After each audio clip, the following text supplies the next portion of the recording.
Welcome. This video will help explain how to learn more about COVID relief recipients, specifically how to explore the results you get from our table module in our COVID relief spending tracker that Pogo has put together.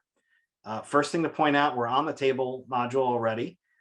You have to choose between assistance and contracts. This is a difference in data structure. We'll show some of that later. Assistance is the majority of the money being spent, and so we default to that. And as you see here, you have to enter a location or a name, and that's because of the number of awards that we're allowing you to search. We just need to limit it down. And what we're going to do for our sample search, we're going to do both. We're going to put in Illinois and just the company name, Acme, and nothing else. You do have these other filters. You can check our other video to see more about them, but I'm going to jump right into the results here. As you see, you get this table view, amount, recipient name, agency, location fields, type of award, the program the money's coming from, award description, and accountability flags. I'll take a moment to talk about accountability flags. You see a red one and a yellow one. This is data we're bringing in from a colleague organization, Good Jobs First. They track violations, fines, other accountability issues related to corporations. And they've done a lot of work connecting that data that they have had ongoing databases for with the COVID relief awards that have been coming out. The red indicates a complete match, the amount, the name, and the location. The yellow are potential matches, and that's when the amounts don't match up. It could be a lot of different things that it could be a later award that they haven't processed yet. It could be an award that they didn't look at, but everything else, the name and the location match. And so it's a very likely match. And so we've put it in there as a yellow flag. And so those can be very useful if you're exploring that kind of information.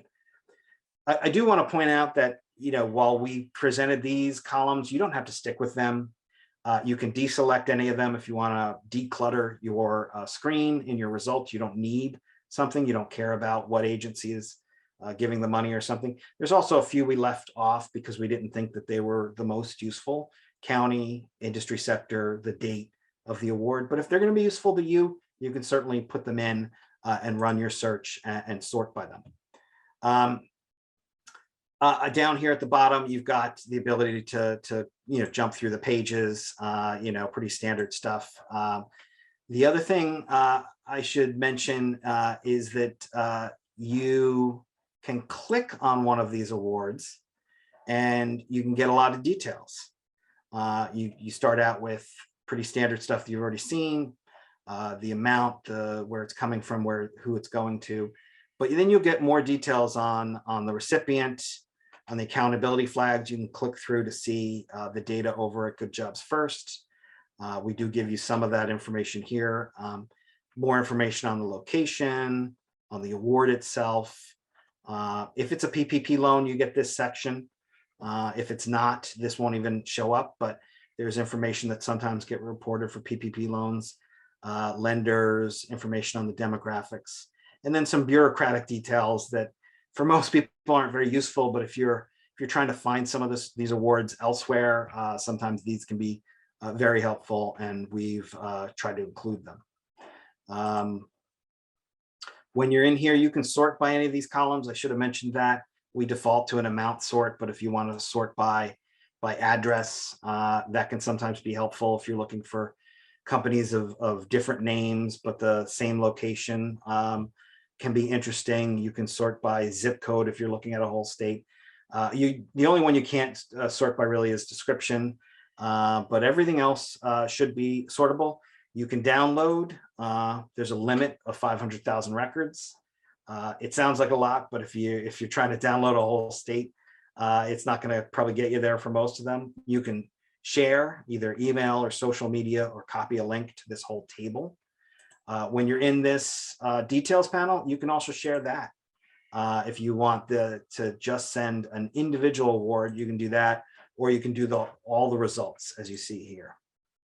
I want to jump over briefly to contracts. It's mostly the same, so I don't think there's a lot to explain to you.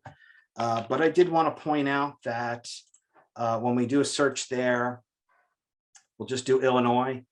You get a lot of the same columns. Again, you can select, but when you pull up these details, you'll see that there's some information that's just a little different. We'll scroll down past the accountability flags, which you're familiar with. And we'll go to things like the owner. For contracts that collect a lot more information about the demographics around the ownership of a business, even the award, because these are contracts. You're going to get product and service codes. You're going to get whether or not they're competed. You're even going to get information on the number of bids received. So these are very unique to contracts. We don't get anything like that on the assistance side. And so wanted to point out that these are the kinds of things you get. Hope this has been helpful. I know it's a lot to pack into one video, but if you have any questions, please feel free to contact us. Thank you very much.